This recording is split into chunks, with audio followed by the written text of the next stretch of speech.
차별에 찬성하는 시민은 없다라는 주제를 가지고 한번 말씀을 전하고자 합니다.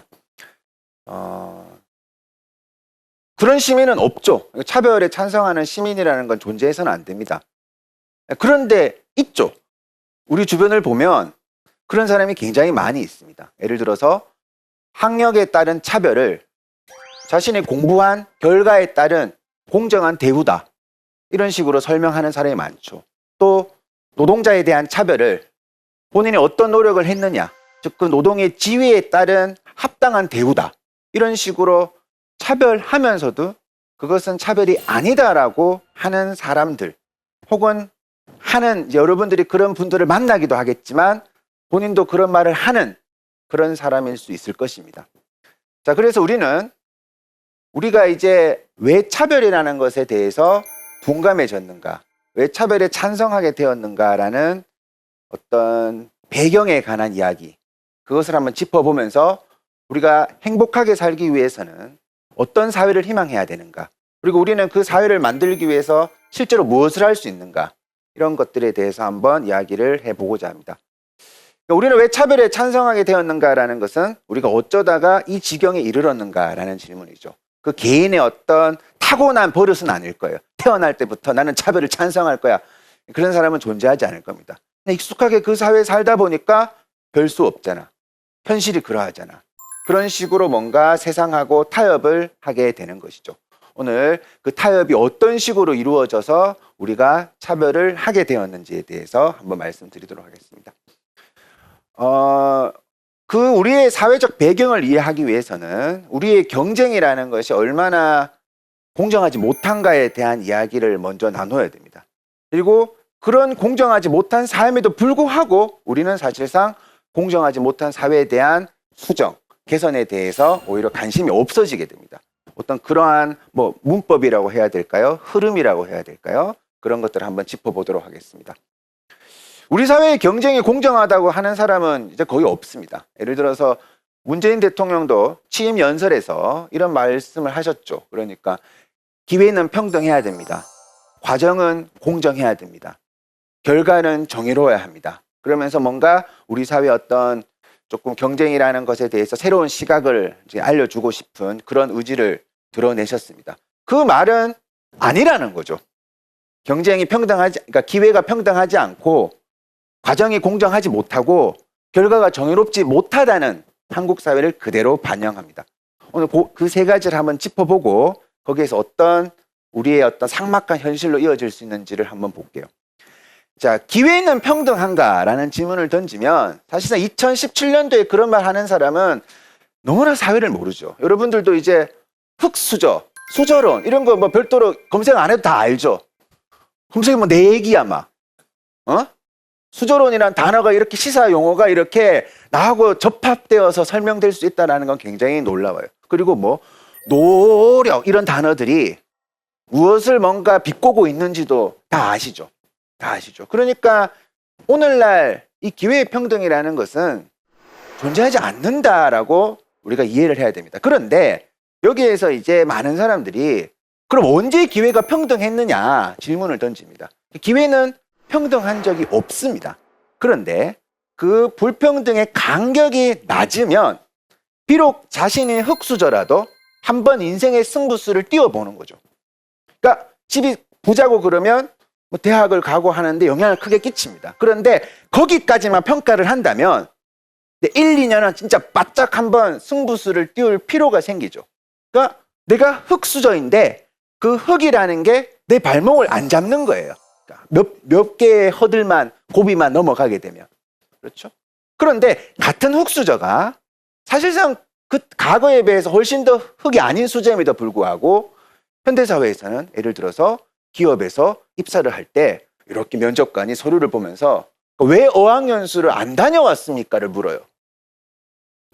예전 같으면 어학연수 다녀왔어요? 이렇게 물었다면 지금은 안 다녀온 사람한테 너 무슨 배짱으로 영어 정말 잘해요? 영어도 못하면서 왜 안 다녀왔어요? 라고 물어본다는 거죠.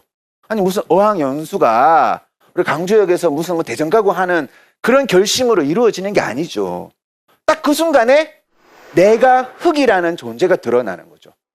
그걸 묻지 않는다면 비록 내가 흙수저라 하더라도 그거는 별로 문제가 될 게 없어 라고 생각하게 되는데 자꾸 물어봐요.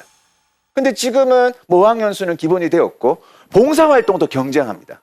봉사활동도 경쟁을 하니까 어디 오지에 가서 막 우물을 파고 해야지 막 스펙터클 하거든요. 또 그런데 관심 없는 사람은 세계 여행을 해야지 자신의 담대함을 드러내요. 이게 흙이라는 게 계속 내가 어떤 경쟁을 하는데 출발선부터 너무 나를 멀리 떨어뜨리게 하는 그런 현실이 되었다는 거죠. 그만큼 오늘날 경쟁에서 기회의 평등이라는 것은 존재하지 않는다. 근데 원래 존재하지 않았지만 그 기회의 불평등의 격차가 지나치게 벌어졌다라고 이해를 해야 되는 거죠. 두 번째, 과정은 과연 공정한가? 절대 그렇지 않습니다. 왜 그러냐면 우리는 그 사람의 껍데기를 보고 자꾸 사람을 판단하려는 경향이 굉장히 강해요. 우리가 보통 이런 말을 하겠죠. 그래서 너가 어떤 대학을 다니든 열심히만 노력하면 다 그것을 알아줄 거야. 그 과정에서 네가 성실히만 노력을 하면. 그래서 제가 이제 여러 대학에서 강의를 했는데 모 대학에 다니던, 그러니까 흔히 말하는 인서울이 아닌 대학에 있던 친구가 정말로 열심히 수업도 듣고 스펙도 관리하고 스스로 열패감도 없고 정말 긍정적으로 우리가 말하는 세상의 인재처럼 살았다고요. 정말 영어도 정말 잘하고. 그 친구가 이제 면접을 보러 갔어요. 이게 서류는 좀 좋으니까. 그래서 면접을 보는데 그 면접관이 하는 말이 뭐냐면 왜 당신은 땡땡 대학을 다니면서도 편입을 왜 안 했는가를 묻는 거예요. 어떻게 너가 그 대학을 벗어나려고 하지 않았는가? 그것만으로도 너한테는 어떤 의지가 결핍된 존재가 아닌가라는 생각을 던져주는 거죠. 그리고 자기가 그 안에서 어떤 실력을 쌓더라도 자신의 껍데기가 이미 그 사람을 판단하는데 엄청난 영향을 끼친다는 거죠. 우리의 경쟁은 절대로 그 과정이 공정하지 않습니다. 예를 들어서 기업에서 무슨 임원들을 상대로 프레젠테이션을 신입사원이 합니다. 아주 엄청나게 떨리는 상황이겠죠. 그런데 예를 들어가지고 굉장한 명문대라는 타이틀을 갖고 있는 사람이 이렇게 발표를 해요. 근데 PT를 하는데 오타가 생기는 거예요. 그런데 그 사람이 명문대라는 껍데기를 가지고 있으면 그 오타와 그 사람의 인과관계를 굳이 생각하지 않습니다. 그냥 누구나 하는 실수처럼 보는 거죠. 하지만 그 타이틀이 없는 사람이라면 그 임원들이 머릿속에 봤어? 쟤 땡땡 대잖아. 오타. 쟤가 땡땡 대학이니까 오타가 있는 거 아니야. 쟤 실력이 저런 거 아니야. 그러면서 저 친구한테는 기회를 줘서는 안 되겠다고 생각을 하게 됩니다. 즉 똑같이 실수를 하더라도 우리의 껍데기에 따라서 실수가 배려받는 게 다른 거죠. 그러니까 내가 오타 하나 있었다고 무슨 나의 과거 20년이 다 들통이 나버리고 그래서 그랬다라고 이해를 하니까 그 사람은 말 그대로 목표가 낮아지는 거예요. 겁이 나기 시작을 하는 거죠. 그래 도전하지 않습니다. 우리는 또 그 결과만을 보고 봐. 네가 열심히 안 했잖아. 내가 너를 차별하는 거는 문제가 아니다 그러지만 그 과정에서는 엄청난 차별적인 시선이 주어져 있었던 것이죠. 그렇죠? 그래서 이제 요즘에 수많은 학부모들이 어떤 초등학교를 보내느냐, 어떤 중학교를 보내느냐까지도 중요해진 거예요, 지금은. 그러니까 그 타이틀 하나가 이 친구한테 계속 뭔가 너의 자신감을 심어주는 계기가 되기 때문에 계속 그런 어떤 사교육이 과잉이 불어나고 있는 것이죠. 자, 그러면 마지막에 결과는 정의로운가? 이 지점이 제일 중요해요. 그러니까 저는 보통 우리가 철학에서 결과의 공정성, 결과의 정의로움이라고 표현을 하고 대통령도 취임사에서 그렇게 표현을 했는데 저는 그 표현이 조금 한계가 있다고 생각을 합니다.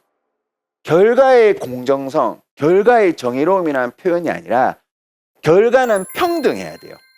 그럼 이미 여러분 머릿속에 지금 내가 지금까지 들은 이야기는 그래, 기회와 과정은 평등해도 결과는 평등할 수 없지.